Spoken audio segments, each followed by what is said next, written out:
Hi everyone, मैं राम सैनी एक बार फिर से आप सभी का सुदर्शन पैरामेडिकल के इस ऑनलाइन प्लेटफॉर्म पर हार्दिक स्वागत करता हूं। आज की इस विशेष क्लास के अंदर हम बात करेंगे, अगर कोई एमपी ग्रुप 5, एमसीआरई, एनएचएम या फिर मैं बात करूं आपके आरआरबी पैरामेडिकल की तैयारी कर रहा है तो उसमें बात करेंगे रेडियोग्राफर के अंतर्गत आपके टॉप 25 क्वेश्चन। अब ये क्वेश्चन जो है इनके माध्यम से हम बात करेंगे दोस्तों कि आपके किस प्रकार के अदर क्वेश्चन बनते हैं और इन क्वेश्चनों का जो है, इन प्रश्नों का जो है लेवल कैसा रहता है आपके एग्जाम के अंदर। तो रेडियोग्राफर के लिए ये क्लास जो है बेहतरीन रहने वाली है, इसको आप देखिएगा। सबसे पहले बात करें दोस्तों यहां पे आपके लिए कि पहला क्वेश्चन आपके क्या कह रहा है। अब फर्स्ट क्वेश्चन को आप अच्छे से देखिएगा और क्वेश्चन के अंदर ऑप्शन भी दे रखे हैं, उन्हें भी आप देखिए, इंग्लिश और हिंदी दोनों में दे रखे हैं।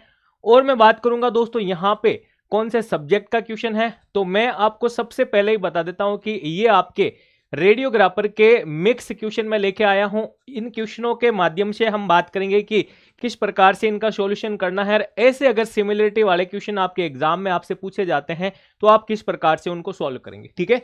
तो देखो यहां पे बात करें भाई, all of the following are methods to improve radiographic quality except. सबसे पहले क्वेश्चन क्या कह रहा है कि क्वेश्चन आपसे कह रहा है कि भाई इनमें से कौन कौन से जो आपके रेडियोग्राफिक क्वालिटी को इंप्रूव करते हैं एक के अलावा, यानी एक इसके अंदर आपके एक्सेप्ट यानी अपवाद दे रखा भाई, ठीक है। तो सबसे पहले बात करते हैं कि भाई तीन ऑप्शन आपके वो हैं इसके अंदर जो क्या करते हैं भाई, to improve sir, to improve radiographic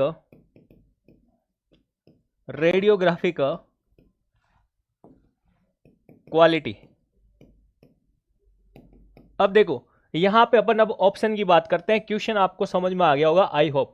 अपन बात करें दोस्तों यहां पे, तो देखो सबसे पहला ऑप्शन हमारे सामने है भाई, transformer, grid, beam limiting device और फिल्टर्स, ठीक है। तो देखो यहां पे सबसे पहला ऑप्शन ट्रांसफॉर्मर है। तो ट्रांसफॉर्मर क्या होता है दोस्तों, ट्रांसफॉर्मर का और इमेज क्वालिटी या फिर हम बात करें आपके रेडियोग्राफिक क्वालिटी का कोई रिलेशन होता है क्या, तो यहां पे हम बात करेंगे ऑप्शन ए ही आपका जो है इसका और क्वालिटी का कोई लेना देना नहीं है, ठीक है। तो आंसर तो आपका ये हो जाएगा। लेकिन ट्रांसफॉर्मर इसका मतलब काम क्या करता है सर, ट्रांसफॉर्मर जो है दोस्तों आपके, हम पढ़ते हैं अपने एलिमेंट्री फिजिक्स के अंदर भी कि ये एक इलेक्ट्रिकल डिवाइस होता है सर। क्या होता है, यह एक इलेक्ट्रिकल डिवाइस होता है, ठीक है भाई। तो इलेक्ट्रिकल डिवाइस है दोस्तों आपके, तो हम बात करेंगे भाई इसका रिलेशन किससे होगा, वोल्टेज से। किससे होगा दोस्तों, वोल्टेज से, ठीक है ना। तो इसका मतलब हम कह सकते हैं, हम स्टेप अप और स्टेप डाउन के अंदर वोल्टेज लेवल के लिए हम इसका क्या करते हैं सर, यूज करते हैं। तो इसका हमारे जो है रेडियोग्राफिक क्वालिटी के साथ में कोई लेना देना नहीं है, ठीक है ना। अगर आपसे पूछे रेडियोग्राफिक इक्विपमेंट से है तो बिल्कुल है भाई, रेडियोग्राफिक इक्विपमेंट्स के अंदर हम इसको यूज करते हैं। ये सिर्फ और सिर्फ एक वर्ड का खेल आपको ध्यान रखना है। देन हम बात करें अगले जो है इसके अंदर ऑप्शन, जैसे हम बात करें दोस्तों ग्रिड। अब ग्रिड की अगर आपसे बात की जाए दोस्तों, तो ग्रिड क्या करता है, ग्रिड इमेज क्वालिटी को इंप्रूव करता है। तो सबसे पहले ही हम कह सकते हैं कि भाई ये आपके जो है सर इमेज क्वालिटी को क्या करता है भाई, बढ़ाता है या इंप्रूव करता है। इसके साथ ही हम कह सकते हैं कि ये भाई स्कैटर्ड रेडिएशन जो होता है उससे रिड्यूस करने का काम भी करता है, ठीक है। तो ये भी आप जो है याद करेंगे भाई, रिड्यूस स्कैटर्ड रेडिएशन, ठीक है। तो ये हमारे जो है इमेज क्वालिटी बढ़ाने काम करता है। अगला आता है दोस्तों आपके सामने beam limiting device. Beam limiting device यानी लिमिट करने वाले, समझ गए आप। तो यहां पे इनको हम सबसे पहले कह सकते हैं भाई कि बीम मॉडिफिकेशन डिवाइस भी इन्हें हम कह सकते हैं। और ये क्या करते हैं sir, special distribution of radiation with the patient. Patient के साथ में रेडिएशन का क्या करते हैं, डिस्ट्रीब्यूशन क्या करते हैं भाई, बेहतरीन तरीके से करते हैं, ठीक है ना। हाँ, लिमिटेड तरीके, लिमिट करते हैं उसे। तो ये हम कह सकते हैं भाई कि इसके एग्जाम्पल में हम कह सकते हैं कौन कौन से ऐसे डिवाइस हैं जो स्पेशल डिस्ट्रीब्यूशन ऑफ रेडिएशन का काम करते हैं। तो टिश्यू कंपेंसेटर का आपने नाम सुना होगा, किसका, टिश्यू कंपेंसेटर, ठीक है। टिश्यू कंपेंसेटर का नाम सुना होगा। और इसके साथ ही हम बात करें दोस्तों आपके टिश्यू कंपेंसेटर के अलावा भी अगर आपसे कभी कभार ऐसा क्वेश्चन भी पूछा जा सकता है, इनमें से बीम लिमिटिंग डिवाइस कौन कौन से हैं, वेज कह सकते हो, बोलस कह सकते हो, ब्लॉक कह सकते हो, ठीक है ना। तो वेज भी इसी के अंदर आ जाता है, ब्लॉक भी आ जाता है और बोलस भी आ जाता है, ठीक है भाई। तो इन चारों की आप क्या करेंगे दोस्तों, एक तो ये किस से मिलकर बने होते हैं और दूसरा इनके काम जो है आप याद करेंगे। क्यों? क्योंकि यहां से देखो चार चीजें आपके सामने दिखाई देती है। मैंने आपको कहा था जब चार चीजों का कॉम्बिनेशन आ जाता है तो वहां पे आपके एक तो आपके क्रॉस मैच का क्वेश्चन ही बन जाता है, क्रॉस मैच का क्वेश्चन ही बन जाता है। दूसरा हम कह सकते हैं सर यहां पे इनके वन लाइनर का क्वेश्चन भी बन जाता है। तो ये चीज आप क्या करेंगे, यहां पे ध्यान रखेंगे। और फिल्ट्रेशन, अब फिल्टर की बात करें दोस्तों, फिल्ट्रेशन में हमने पढ़ा था कि क्या करता है, reduce the amount of low energy x ray, ठीक है ना। और ये भी क्या काम करता है आपके सर, इमेज क्वालिटी बढ़ाने का काम करता है। और फिल्ट्रेशन में हम देखते हैं दो प्रकार के फिल्टर यूज करते हैं रेडियोग्राफी के अंदर, एक आपका इनहेरेंट आ जाता है और एक आपका क्या आ जाता है, एडेड फिल्टर आ जाता है, ठीक है। तो ये तीनों तो भाई आपके इमेज क्वालिटी या रेडियोग्राफिक क्वालिटी बढ़ाने का काम करते हैं। और ट्रांसफॉर्मर जो है इसका कोई यहां पे लेना देना नहीं है, क्योंकि एक इलेक्ट्रिकल डिवाइस होता है। इस डिवाइस का यूज हम रेडियोग्राफिक इक्विपमेंट्स में करते हैं भाई, ठीक है। अगला क्वेश्चन आपके स्क्रीन पर, ग्रिड इज यूज्ड फॉर, तो अभी अपन ने बात की है दोस्तों ग्रिड के बारे में। किसके बारे में दोस्तों, ग्रिड के बारे में बात की है, तो ठीक है ना। तो ग्रिड की बात करें, यहां पे उपयोग किया जाता है reducing the contrast in x ray, reducing patient exposure time, reducing scattered radiation, या हम बात करें ऑल ऑफ अबव। तो सी आंसर अभी हमने पिछले क्वेश्चन में इसका मतलब पढ़ लिया था। एक आप अपने नोट्स में ऐड कर लेना, एंटी स्कैटर ग्रिड भी इसको हम कहते हैं, एंटी स्कैटर ग्रिड भी हम इसे कह सकते हैं, ठीक है। और काम हमने बात कर ली, reducing scatter radiation, image quality बढ़ाने का काम करता है, ये भी आप याद रखेंगे, ठीक है ना। थिन लेड स्ट्रिप से मिलकर बना होता है। अगर आपसे पूछा जाए मेड अप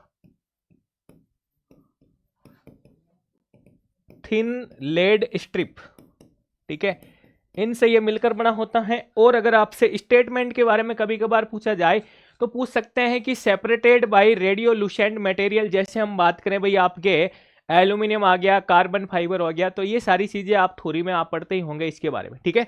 तो ये आपको ग्रिड के बारे में याद रखना है, ऐसा क्वेश्चन आपसे पूछा जा सकता है। अगला आता है आपके most common target material used in mammography x ray tube.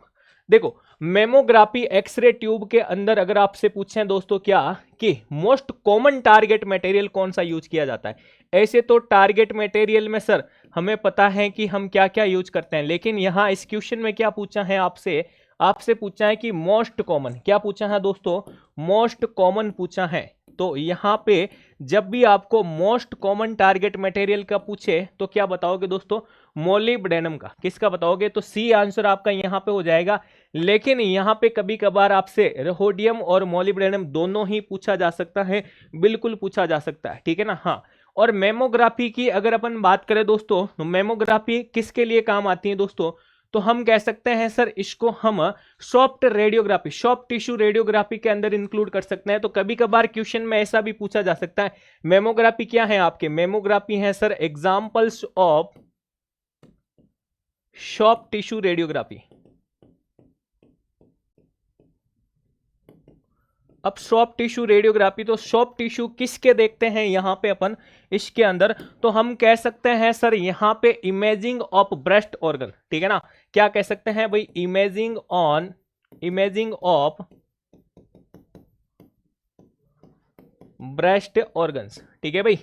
तो इसके लिए हम जो है ये मेमोग्राफी करते हैं, ठीक है। और इसके अंदर हम बात करें अगर मोलिब्डेनम के बारे में, तो ये कैसा एक्सरे प्रोड्यूस करता है, तो स्ट्रॉन्ग कैरेक्टरिस्टिक एक्सरे प्रोड्यूस करता है, ये भी आप जो है याद रख सकते हैं भाई।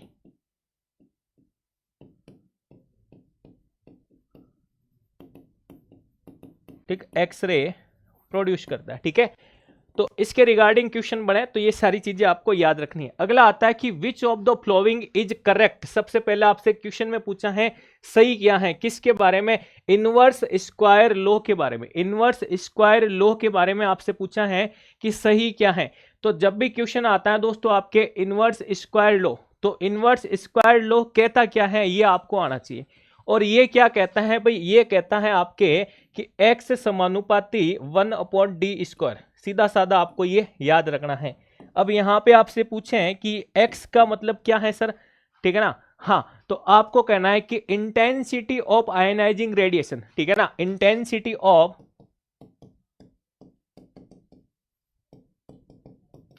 Ionizing radiation is inversely proportional to distance. क्या दोस्तों? डिस्टेंस, डिस्टेंस के भी स्क्वायर के, ठीक है ना। तो डिस्टेंस स्क्वायर, ठीक है। तो ये चीज याद रखनी है। और डिस्टेंस भी कौन सी? From the source of radiation, ठीक है ना। रेडिएशन के सोर्स से डिस्टेंस यानी दूरी, ये चीज आपको याद रखनी है। ये इनवर्स स्क्वायर लॉ कहता है दोस्तों, ठीक है। हाँ, तो इधर अगर आप आयनाइजिंग रेडिएशन की वैल्यू रखोगे तो डिस्टेंस की, ठीक है ना, यहाँ पे वैल्यू रख करके इन दोनों के बीच में फॉर्मूले को समझ भी सकते हो। और वही आपके यहाँ पे कथन के बारे में कह रहा है कि if we double the distance, अगर ये डिस्टेंस को डबल कर रहा है तो the dose increase by factor of law, ठीक है ना। तो यहाँ पे ये तो आएगा नहीं, ये हम कह सकते हैं इफ यदि we double the distance, distance को डबल करते हैं, ठीक है ना। तो इसे अगर डबल करते हैं तो यहाँ पे स्क्वायर लगा हुआ है तो 4 टाइम्स हम कह सकते हैं रिड्यूस हो जाएगी, इनवर्सली प्रोपोर्शनल है। तो dose is reduce by factor of 4 is right answer आपका ये हो जाएगा। और करेक्ट ही आपसे पूछा है, ठीक है ना, दोनों करेक्ट है नहीं, नन ऑफ द अबव, ये भी आपका कैंसिल हो जाएगा, ठीक है।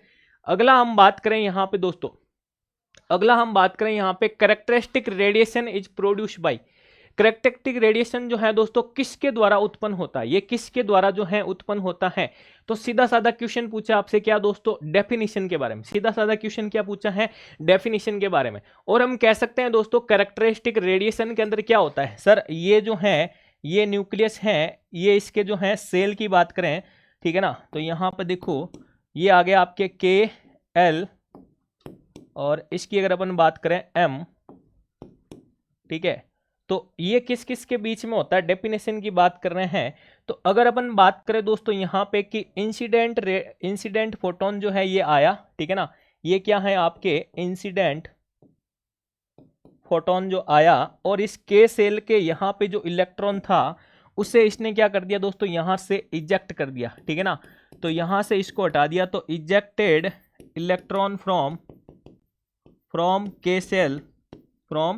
K सेल, और यहाँ पे इलेक्ट्रॉन गया यहाँ से, तो यहाँ पे क्या बन गया भाई?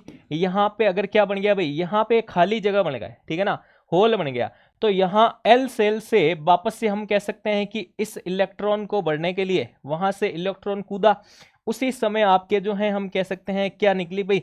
एक्सरे निकली। क्या निकली? एक्सरे। इसी एक्सरे को हम क्या कहते हैं? कैरेक्टरिस्टिक रेडिएशन कहते हैं, या हम कह सकते हैं कि characteristic x ray generated from L to K electron transition. ये सारी चीजें आपको क्या करनी है? याद रखनी है दोस्तों, ठीक है। तो इसका मतलब डेफिनेशन क्या निकली कि यहाँ पे आपके किस किस के बीच में इंटरेक्शन हो रहा है? तो इंटरेक्शन हम कह सकते हैं सर कि यहाँ पे इंटरेक्शन बिटवीन फोटोन और टक्कर किस किस के बीच में हुई, ठीक है ना। ये जब भी आप इंटरेक्शन वाली चीजें पढ़ो तो क्वेश्चन यही आता है कि टक्कर किस किस के बीच में होती है। तो टक्कर होती है यहाँ पे देखो, हम बात करें सर फोटोन के बीच में, और हम बात करें इनर सेल इलेक्ट्रॉन के बीच में, ठीक है ना। तो ए आंसर आपका यहाँ पे राइट हो जाएगा दोस्तों, ए आंसर आपका यहाँ पे राइट हो जाएगा। अगला आता आपके सामने की the attenuation coefficient depends on. क्षीणन गुणांक जो है वो निर्भर करता है। अटेन्युएशन कोएफिशिएंट किसके ऊपर डिपेंड करता है? अटेन्युएशन का मतलब क्या होता है? अटेन्युएशन का मतलब हम कह सकते हैं कि रेडिएशन की कितनी क्वांटिटी जो है अटेन्युएट हो रही है या एब्जॉर्ब हो रही है, ये चीज आपको जो याद रखनी। कितनी क्वांटिटी जो है हम कह सकते हैं भाई क्या हो रही है? एब्जॉर्ब हो रही है, ठीक है ना। हाँ, कितनी क्वांटिटी जो है हम कह सकते हैं एब्जॉर्ब हो रही है। तो ये जो है किसके ऊपर डिपेंड करता है? ये दो चीजों के ऊपर डिपेंड करता है। किस किस के ऊपर डिपेंड करता है? ये एक तो हम कह सकते हैं कि सर मटेरियल की डेंसिटी पे करता है, मटेरियल की डेंसिटी पे करता है। और दूसरा हम कह सकते हैं सर एक्सरे फोटोन जो है, यहाँ पे हम बात करें एक्सरे फोटोन जो है इसकी एनर्जी पे करता है, इसकी एनर्जी पे करता है। एक आपको ये याद रखना है, दूसरा आपको याद रखना है मटेरियल की डेंसिटी पर, मटेरियल की डेंसिटी पर। तो ये दो चीजें आपको यहाँ पे याद रखनी है दोस्तों। ये आपका अटेन्युएशन कोएफिशिएंट डिपेंड करता है। इसमें से अगर बात करें फ्रीक्वेंसी नहीं आएगा, वेवलेंथ नहीं आएगा, एनर्जी ऑफ एक्सरे फोटोन आ जाएगा, और मटेरियल डेंसिटी भी नहीं दे रखा। सी आपका जो है यहाँ पे राइट आंसर हो जाएगा दोस्तों, ये आपको याद रखना है, ठीक है। अब कभी कभार आपसे पूछा जाए कि रेडियोग्राफी के अंदर कितने प्रकार के अटेन्युएशन कोएफिशिएंट जो हमें देखने को मिलते हैं, तो हम कह सकते हैं दो प्रकार के। कितने प्रकार के? दो। एक आ जाता है आपके लीनियर अटेन्युएशन, ठीक है ना, हाँ, और एक आ जाता है मास अटेन्युएशन। दोनों चीजें आपको याद रखनी है। अगला आता है which of the following is a part of fluoroscope. Fluoroscope के क्या क्या पार्ट हैं?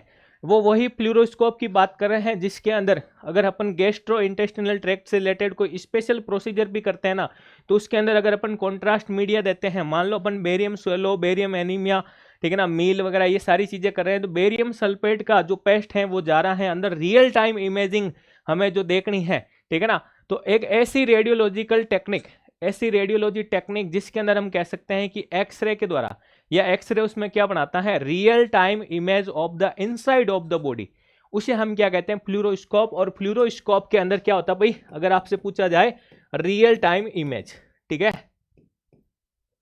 इमेज, ठीक है भाई, ये चीज याद रखनी है। और इसके कौन कौन से कंपोनेंट या पार्ट होते हैं, तो इनपुट फॉस्फर होता है, photo cathode, electrostatic focusing lens, output phosphor, all of above. तो डी ऑप्शन आपका यहाँ पे हो जाएगा। अब क्वेश्चन कैसा था, इंस्ट्रूमेंट का क्वेश्चन पूछा है, क्या पूछा है, इंस्ट्रूमेंट का क्वेश्चन पूछा है। इंस्ट्रूमेंट के अंदर आपसे क्या पूछ लिया, इसके ये इंस्ट्रूमेंट रेडियोलॉजिकल इंस्ट्रूमेंट और इसके पार्ट्स पूछ लिए। तो मान लो एक्सरे ट्यूब, एक्सरे ट्यूब क्या है, इंस्ट्रूमेंट, और उसके पार्ट्स पूछ लिए, ऐसे पूछे जा सकते हैं question. Which one of the following is the correct example of semiconductor material, ठीक है ना। सेमीकंडक्टर मटेरियल का एग्जाम्पल बताना आपको, सेमीकंडक्टर जिसे हम क्या कहते हैं भाई, जिसे हम क्या कहते हैं, अर्धचालक कहते हैं सर, क्या कहते हैं, अर्धचालक कहते हैं भाई, सेमी कंडक्टर यानी आधा जो है आपके क्या है, कंडक्टर है, चालक है, ठीक है ना। तो सेमीकंडक्टर अगर अभी तक आपने नहीं पढ़ा है, मटेरियल की तो दूर की बात है, तो आप इसके अंदर क्या क्या पढ़ेंगे मैं अभी भी बता देता हूं आपको। तो आप सबसे पहले इसका डेफिनेशन पढ़ना, यहां से एक क्वेश्चन इस पार्ट का पूछा जाता है। डेफिनेशन पढ़ने के बाद आपको पढ़ना है दोस्तों एनर्जी बॉन्ड थ्योरी के बारे में, ठीक है ना, एनर्जी बॉन्ड थ्योरी, ठीक है, ये चीज पढ़नी है। ये पढ़ने के बाद इसके आप टाइप पढ़ोगे, टाइप में इंट्रिंसिक और एक्सट्रिंसिक दोनों ही टाइप पढ़ोगे। एक्सट्रिंसिक में हम पढ़ते हैं पी और एन के टाइप के बारे में, तो ये सारी चीजें आपको, और यहाँ पे आप डायोड की बात करेंगे, ठीक है। अब यहाँ पे हम कह सकते हैं सर कि यहाँ पे अर्धचालक का सही एग्जाम्पल क्या आ जाएगा, ठीक है ना, तो सिलिकॉन ही आ जाएगा, सिलिकॉन होता है, ठीक है ना, बाकी वाले होंगे नहीं, ठीक है। इसके अलावा अगर अपन बात करें भाई, ठीक है ना, हाँ, तो इसके अलावा हम कह सकते हैं गैलियम आर्सेनाइड का नाम आपने सुना होगा, जर्मेनियम का नाम सुना होगा, बिल्कुल। तो ये सारी चीजें जो हैं ये भी सेमीकंडक्टर के लिए यूज करते हैं। All of the following given below are property of x ray except, ठीक है ना, इसमें आपको एक गलत दे रखा है, एक्सेप्ट दे रखा है, बाकी सारे सही दे रखे हैं। पूछा आपसे क्या है सर, प्रॉपर्टी ऑफ एक्सरे, क्या पूछा है, प्रॉपर्टी ऑफ एक्सरे। जब भी प्रॉपर्टी ऑफ एक्सरे क्वेश्चन आए तो सबसे पहले इस प्रकार से क्या बना लो, एक परफॉर्मा बना लो। कैसा सर, कि एक्सरे की प्रॉपर्टी आपको स्टार्ट कहां से करनी है, तो जब भी हमारे सामने एक्सरे की बात आती है तो हम क्या कहेंगे, सर ये किसका फॉर्म है, एनर्जी का फॉर्म है, किसका फॉर्म है, एनर्जी का। तो यह हम कह सकते हैं sir form of EMR, electromagnetic radiation का फॉर्म होता है, बिल्कुल होता है। फिर हम बात करें सर कि इसके पास जो वेवलेंथ होती है, ठीक है ना, वो कैसी होती है, वो शॉर्ट वेवलेंथ होती है भाई, वो क्या होती है आपके, शॉर्ट वेवलेंथ होती है, ठीक है ना, ये भी आपको याद रखना है। और वेवलेंथ शॉर्ट होती है तो हम कह सकते हैं सर हाई पेनेट्रेटिंग पावर होती है, हाई पेनेट्रेटिंग पावर इसकी होती है। और ये ट्रेवल जो करता है हम कह सकते हैं sir at the speed of light, travel at the speed of light, light के स्पीड के बराबर या सिमिलर हम कह सकते हैं, ये क्या करता है, ट्रेवल करता है। इसके कारण हमारे शरीर के अंदर बायोलॉजिकल चेंजेस हो सकते हैं, बिल्कुल हो सकते हैं। अगर हम इसके वेवलेंथ की बात करें दोस्तों, 10 एंगस्ट्रम से लेकर के 0.01 एंगस्ट्रम, ठीक है ना, हाँ 10 एंगस्ट्रम से लेकर के 0.01 एंगस्ट्रम जो है यहाँ पे आपको याद रखना है दोस्तों, ठीक है ना। हाँ, ये वेवलेंथ कभी कभार वैल्यू में पूछा जा सकता है, ठीक है। तो यहाँ पे देखो हम बात करें दोस्तों कि इसके रिगार्डिंग अपने यहाँ क्या दिया है, हाई पेनेट्रेटिंग पावर है, बिल्कुल हमने बात की थी, ठीक है ना। Can be focused by lens के द्वारा, तो इसे फोकस नहीं कर सकते, आंसर यही आ गया। इलेक्ट्रिकली न्यूट्रल, बिल्कुल कोई भी no charge, liberate minute amounts of heat on passing through matter, बिल्कुल हम कह सकते हैं मैटर से गुजरने। तो यहाँ पे देखो प्रॉपर्टीज के अंदर हम कह सकते हैं can be focused by lens, lens के द्वारा इसको फोकस नहीं कर सकते हैं, ये इसका आंसर आ जाएगा। What is the incorrect about the heel effect, heel effect के बारे में आपसे पूछा गया है कि क्या इनकरेक्ट है। हील इफेक्ट के बारे में आपसे पूछा है कि क्या इनकरेक्ट है। तो जब जब आपसे हील इफेक्ट की बात आती है दोस्तों, हील इफेक्ट आपसे पूछा जाता है, तो आपको सबसे पहले ही क्या बताना है कि भाई हील इफेक्ट होता क्या है। हील इफेक्ट अगर कि हम बात करें दोस्तों, तो एक्सरे ट्यूब के अंदर जो एनोड होता है, जिसे हम कहते हैं पॉजिटिव साइड, ठीक है ना, तो इस पॉजिटिव से यानी इस एनोड से निकलने वाले एक्सरे की इंटेंसिटी में जो चेंजेस दिखाई देता है, वो किसको डिनोट करता है, हील इफेक्ट को करता है, ठीक है ना। ये किसके ऊपर डिपेंड होता है, तो ये हम कह सकते हैं भाई एनोड और कैथोड के एक्सिस के साथ, ठीक है ना, हाँ एक्सिस के साथ इमिशन के डायरेक्शन पर, ठीक है, हाँ डिपेंड करता है। कभी कभार ये भी पूछा जा सकता है, ठीक है ना। और हम कहें कि अगर हील इफेक्ट को आपके कम करना है तो क्या करना पड़ेगा, एनोड एंगल जो है ना उसको कम किया जा सकता है, ये भी आप ध्यान रखें, ठीक है ना। तो हम कह सकते हैं reduction in the x ray beam intensity towards the anode side of the x ray field, बिल्कुल ठीक है। It is more prominent with longer source to image distance, more prominent तो नहीं हो सकता भाई लॉन्गर सोर्स के साथ। It is lesser for smaller film, the cathode is oriented over thicker parts, ठीक है भाई। तो बी आंसर जो है आपका इसके रिगार्डिंग गलत हो जाएगा। अगला हम बात करें, which is the type of interaction between x ray and matter, ठीक है ना, interaction between x ray and matter, ठीक है, that do not produce ionization, ionization कौन सा नहीं निकालता है, ठीक है ना, आयनाइजेशन उत्पन्न नहीं करता है, ठीक है भाई। तो यहां पे अगर अपन बात करें, जब भी आप इंटरेक्शन विद मैटर पढ़ोगे ना दोस्तों, एक्सरे एंड मैटर का पढ़ोगे ना पार्ट, तो वहां पे देखो तीन चीजें आएगी आपके सामने, पेयर प्रोडक्शन आएगा, फोटो इलेक्ट्रिक इफेक्ट भी आएगा, कॉम्पटन स्कैटरिंग भी आएगी। लेकिन कोहेरेंट की बात करें, जिसके अंदर हमें आयनाइजेशन देखने को नहीं मिलता है, आयनाइजेशन सर देखने को नहीं मिलता है, ये आप याद रखें, ठीक है। अगला क्वेश्चन आता है आपकी स्क्रीन पर, Lowenstein projection view is done for, ये आपके रेडियोग्राफी का क्वेश्चन है कि ये किसके लिए करवाया जाता है। लॉयंस्टीन प्रोजेक्शन की अगर अपन बात करें दोस्तों आपके, ठीक है ना, pelvis, SI joint, hip joint या एब्डोमिनल रीजन, तो ये आपके हिप जॉइंट के लिए करवाया जाता है। जो हम बात करें किस किस के बिटवीन होता है, सर हम बात करें यहाँ पे इसके अगर, तो ये आ जाता भाई फीमर और एसिटाबिलम, बिटवीन फीमर एंड एसिटाबुलम, ठीक है। तो एक क्वेश्चन इसका मैं कह सकता हूं, जब भी आपसे स्पेशल व्यू की बात आती है, जब भी आपके स्पेशल व्यू की बात आती है, तब मैं कह सकता हूं एक प्रश्न पक्का, एक प्रश्न पक्का आपका यहां से पूछा जाता है। तो इसलिए क्या करोगे, जितने भी आपके ये स्पेशल व्यू हैं, इनका पूरा पूरा क्या बना लेना दोस्तों, एक चार्ट बना लेना, पूरा पूरा क्या बना लेना भाई, एक पूरा पूरा यहाँ पे क्या कर लोगे, चार्ट बना लोगे, ठीक है ना। और अगर आपसे स्पेशल व्यू के बारे में पूछा जाए, मान लो तो आपसे पूछा जा सकता है कभी कभार ग्रोसी व्यू जो है वो किसके लिए करवाया जाता है, ग्रोसी व्यू जो है वो किसके लिए करवाया जाता है। आपसे पूछा जा सकता है भाई मर्चेंट व्यू के बारे में, आपसे पूछा जा सकता है भाई सनराइज व्यू के बारे में, आपसे पूछा जा सकता है स्ट्राइकर व्यू के बारे में, आपसे पूछा जा सकता है स्काईलाइन व्यू के बारे में। तो इस प्रकार से आपको जो है ये सारे के सारे व्यू हैं भाई याद होने चाहिए, ठीक है।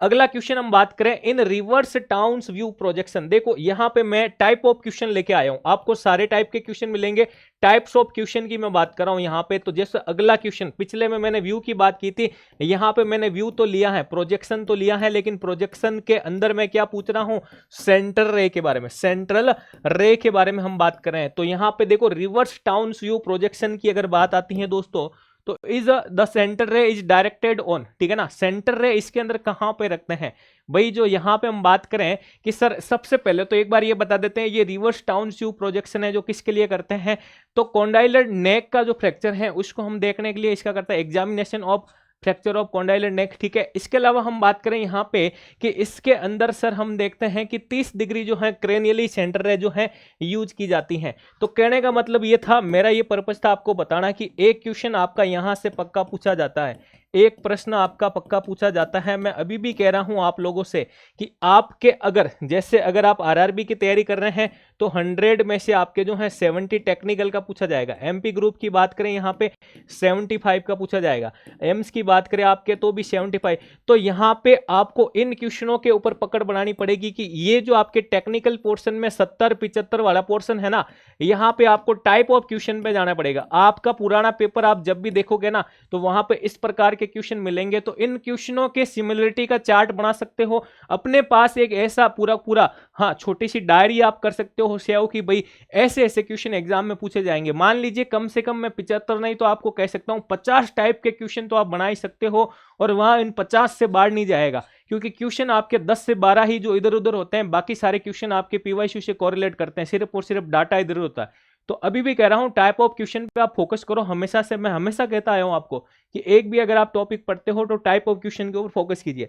अगला आता है आपके कि striker view is done for, striker view किसके लिए करते हैं भाई, शोल्डर के लिए करते हैं, व्यू के क्वेश्चन आ गया। अगला बात करें the buffer used in the fixer, अब फिक्सर की बात आती है, कहां की बात आ गई भाई, डार्क रूम की, किसके, डार्क रूम। डार्क रूम के अंदर सर हम बात करें सॉल्यूशन के अंदर सर किसका यूज करते हैं भाई, फिक्सर का यूज करते हैं, ठीक है ना। तो फिक्सर के अंदर हमसे क्या पूछा है, बफर की पूछे हैं। अब बफर का पूछा है क्या यूज करते हो, तो सबसे पहले इसका काम भी करते हैं, यूज कर रहे हो तो क्यों कर रहे हो, यूज कर रहे हो तो क्यों कर रहे हो, तो ये क्या करता है भाई, ये मेंटेन करता है, ये क्या करता है भाई, मेंटेन करता है, किसको, पीएच को। मैंने कहा था जब भी बफर का नाम आए पीएच को याद कर लेना। अब आता है कि यहां पे हम बफर के रूप में किसको यूज करते हैं, तो सोडियम एसीटेट को हम क्या करते हैं, बफर के रूप में यूज करते हैं। लेकिन आप फिक्सर के अंदर जब भी पढ़ो और क्या क्या चीजें याद रखोगे, याद रखोगे फिक्सिंग एजेंट के बारे में, किसके बारे में दोस्तों, आप याद रख लेना दोस्तों, फिक्सिंग एजेंट, ठीक है ना। हाँ, फिक्सिंग एजेंट जो है आप याद रखोगे, प्रिजर्वेटिव जो है बिल्कुल आप याद रखोगे, प्रिजर्वेटिव, एसिडिफायर याद रखोगे, हार्डनर याद रखोगे। तो ये जो चार चीजें बताई, जैसे मैंने हार्डनर के बारे में बोली है, हार्डनर है, एसिडिफायर है, ठीक है। तो क्वेश्चन आपसे कभी कभार ऐसा भी बन सकता है, ये चारों चीजें लिख करके क्रॉस मैच का क्वेश्चन ये डब्बा बना के पूछ लिया आपसे, कॉलम 1 कॉलम 2, ठीक है।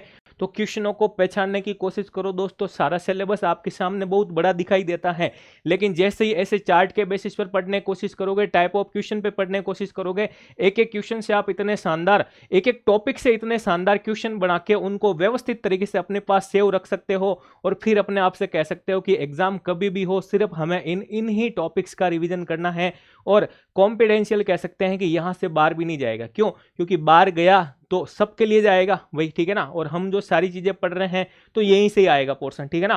तो इस प्रकार से पढ़ाई करो दोस्तों। आगे हम बात करें रिगार्डिंग द डार्क रूम, ठीक है ना। डार्क रूम के बारे में आपसे पूछा है, फॉल्स स्टेटमेंट पूछा है। तो यहां पे देखो डार्क रूम के लेआउट के अंदर जब आप पढ़ोगे तो ये लेआउट से क्वेश्चन आया, मैं हमेशा कहता हूं क्वेश्चन आएगा।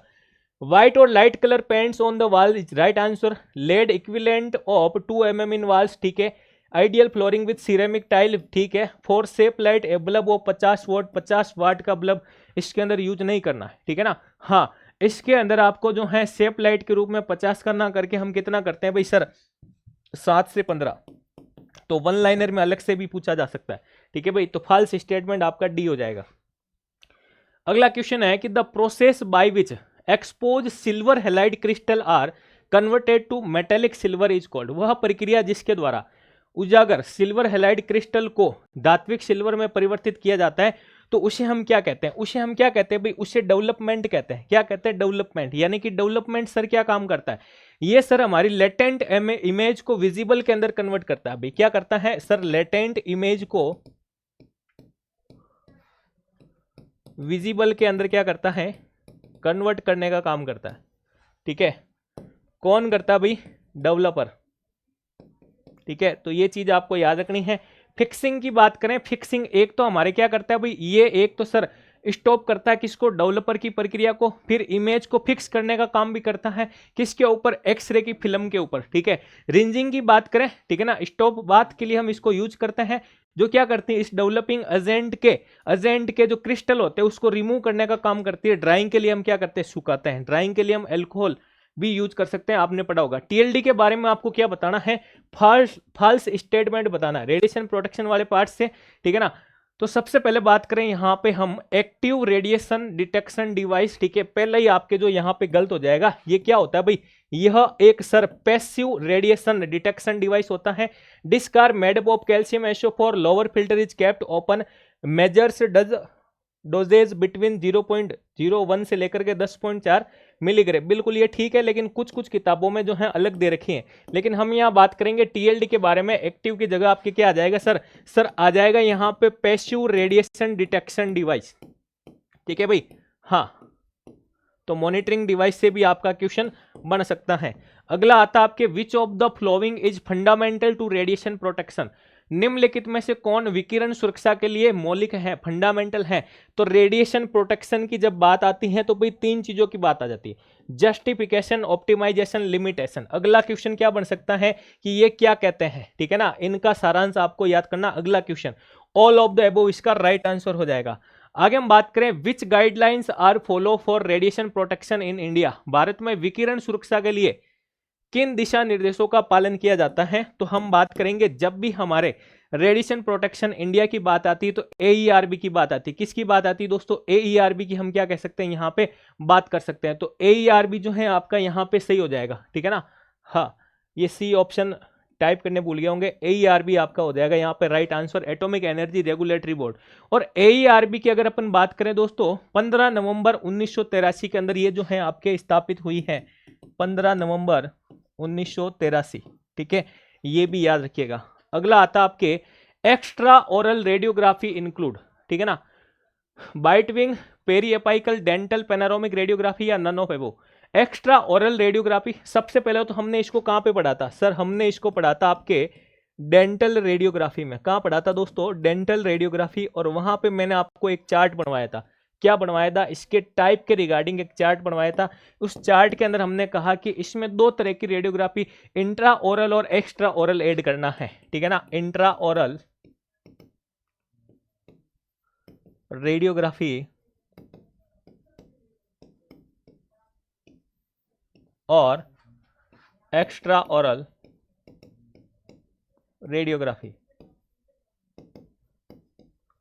ये दो चीजें ऐड करते हैं, ठीक है।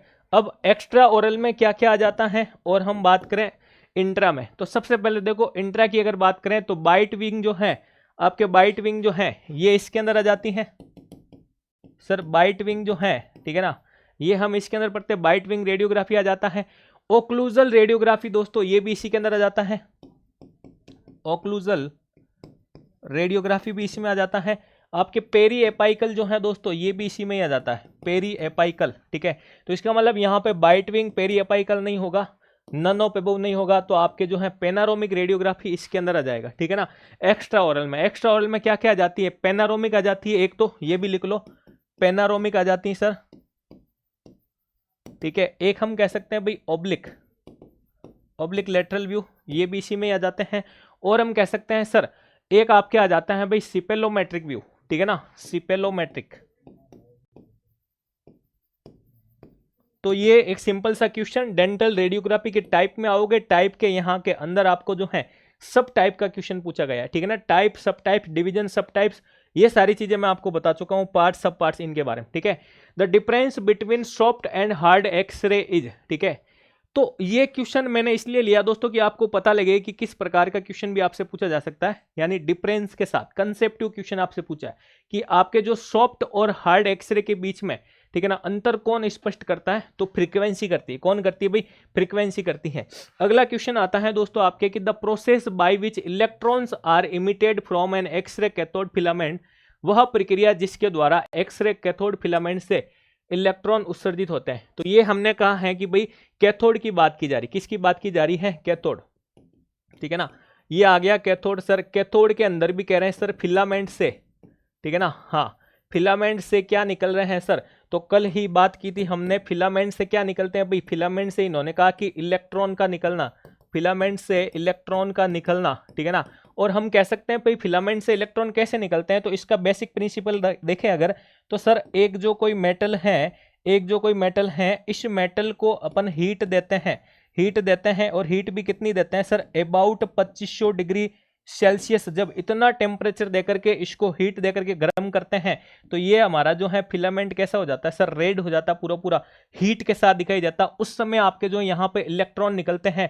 तो इस पूरी प्रक्रिया को हम क्या कहते हैं सर, इस पूरी प्रक्रिया को सर हम कहते हैं थर्मियोनिक इमिशन। क्या कहते हैं दोस्तों, थर्मियोनिक इमिशन कहते हैं। और थर्मियोनिक इमिशन हम कह सकते हैं जितनी मैं हीट दूंगा उतना यहाँ पे हमारे क्या निकलेंगे भाई, इलेक्ट्रॉन निकलेंगे। तो ये प्रक्रिया पूछी है, आयनाइजेशन होगी नहीं, फोटो कंडक्शन भी नहीं होगा, थर्मोलुमिनेसेंस भी नहीं होगा, थर्मियोनिक इमिशन होगा। तो ऐसे क्वेश्चन भाई आपके जो हैं बनते हैं। ये आपके टॉप 25 क्वेश्चन की मैंने बात की थी। इनके अंदर मैंने मिक्स क्वेश्चन किए हैं। तो आई होप आपको ये क्लास बढ़िया लगी होगी और आपको समझ में आया होगा कि आपके किस टाइप के जो है क्वेश्चन बनते हैं भाई, ठीक है। हाँ, तो अगर आपको वीडियो पसंद आया है तो वीडियो को लाइक करें, दोस्तों के साथ शेयर करें और चैनल पर नए हैं तो जरूर सब्सक्राइब करें। और फ्री टेस्ट देने के लिए नॉन टेक्निकल पोर्शन का आप हमारे एप्लीकेशन सुदर्शन पैरामेडिकल को डाउनलोड कर सकते हैं और वहां पे आप बिल्कुल एक बार विजिट करें। धन्यवाद।